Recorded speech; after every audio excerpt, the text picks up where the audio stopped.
Hey guys, we're going to go over some forcible entry, kind of an intro into forcible entry, maybe just breeze over some of the things that we might want to cover, potentially if we get the forcible entry door prop, or even if guys were to go outside to another training and participate in forcible entry at another department or training academy somewhere. So what we'll do is we'll just talk about kind of the door, the blue door in general, and some things with that real quick. We'll talk about some tools, and then just a few ideas maybe to get guys started where they want to go, and depending on the shift and the people working and how the day goes. So with that, we have the blue door here. And most guys have used this plenty, but basic thing is it's got two doors. One that opens away from us or inward, and then one opens towards us or outward. So an inward and outward door, as well as a right hand and left hand opening, depending on which side you stand on. So really it covers all four of the variables, I guess, that we could have when we walk up to a door, which is pretty nice about this door prop. So with the door prop, a couple other things that come into mind is how it locks. We've got usually some different pieces of wood, different sizes, anything from this, what most would call a 2x2 or 1x2, specifically a furring strip. It's a little bit thinner than a true 1x2. These are usually the ones that we would use. You can go single, you can double them up. Sometimes they don't fit exactly right and you have to wiggle them around a little bit.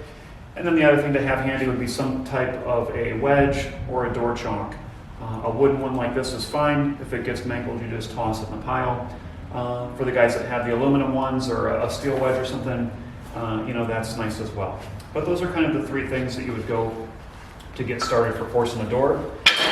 And the more wood you add, usually the tougher it is. You can have the door tight when you force it, or you can have it be a little bit loose when you force it. And each of those things can kind of change the way the guy might approach the technique. So some of the tools that we, of course, almost always carry with us, depending on your riding seat assignment or maybe even coming on a callback where you might be on the rig, but of course a set of irons. So flathead axe and a Halligan, and across the department we have a few different types. So real quick, just so you could touch on those, we have an 8-pound axe, we have a 6-pound axe, we have a relatively standard Halligan. This is just a Pro Bar, so just a plain Jane adze, and a fork. They've been touched up a little bit and tuned up, so they're ready to go. And then we have floating around the department now a couple of these. This one has a lock puller cut into the adze, so it's a little bit wider. And this is typically called the Max Rex or Maximus Rex from the manufacturer. So again, can force doors no problem, but the wider adze has some different options to it with the lock puller. Still has a nice tuned up fork, and again, this is just one of the tools that we carry on the department in case it ends up in your hands.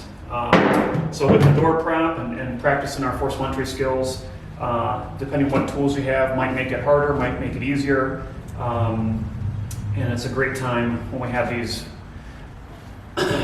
trainings and drills to kind of test those things out and figure them out. So a couple ideas, when we get the door or get to go to a class somewhere and take a forcible entry class, a lot of things come into play. So we want to think about, are we doing like the department's annual skill checkoff? For some guys we've been doing it a few years. Some guys maybe it's boring. Okay, but we get through it. It's a good time to refresh on the basics. So the basics are always good. For some of our newer guys, or maybe a guy that hasn't forced a door in a while, or skills are a little rusty, skill checkoffs are good. Again, real basic, breezing through the basics, and a reminder of how technical some of these things can be once in a while. So the skill checkoff is kind of one approach. Another approach you might take would be something more geared towards a scenario.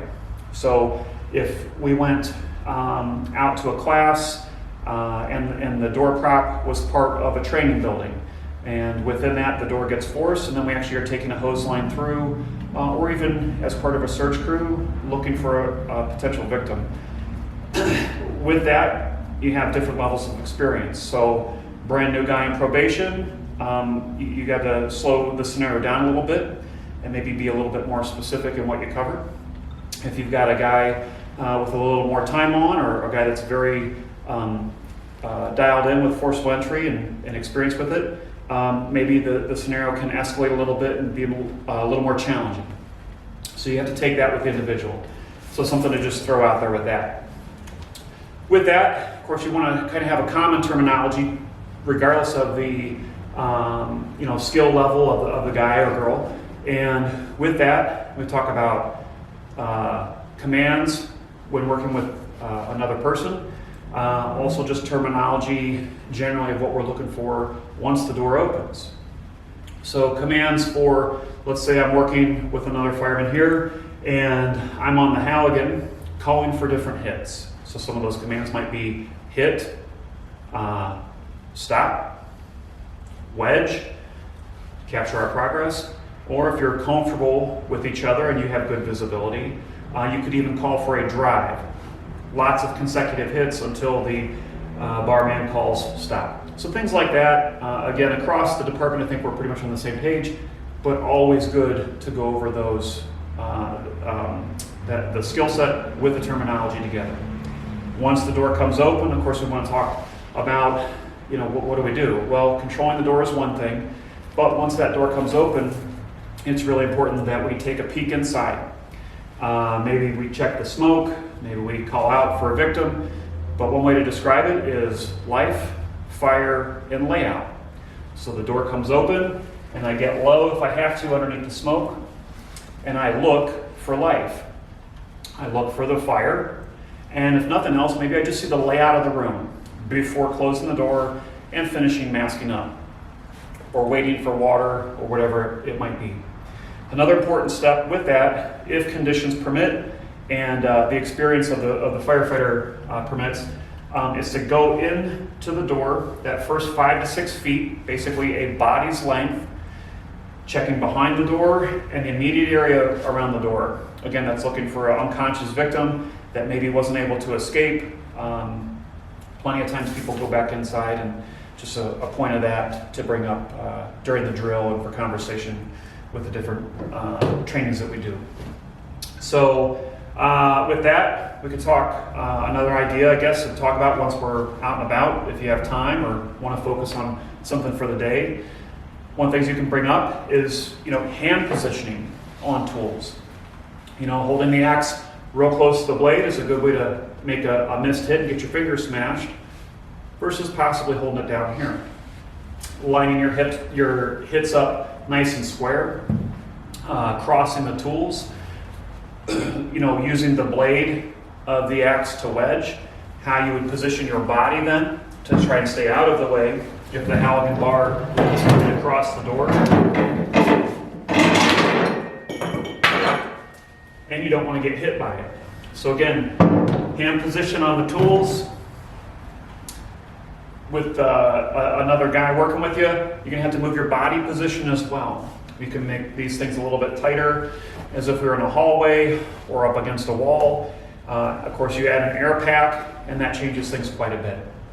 Another thing you can always add is a limited visibility scenario.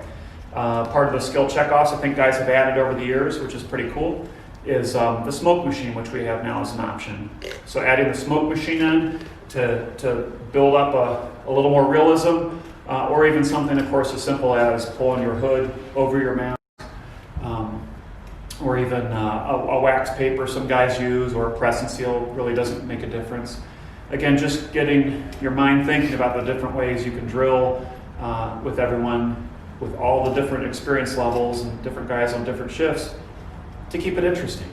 Keep it interesting and keep it relative to the things and how we're going to function here at the Kent Fire Department. So I think with that, that's a quick overview, maybe throw out a few ideas. You can just review the video and then follow along in a future series as we go short videos over individual techniques and skill sets, and different variations of that inward, outward, different tools that we have, things like that.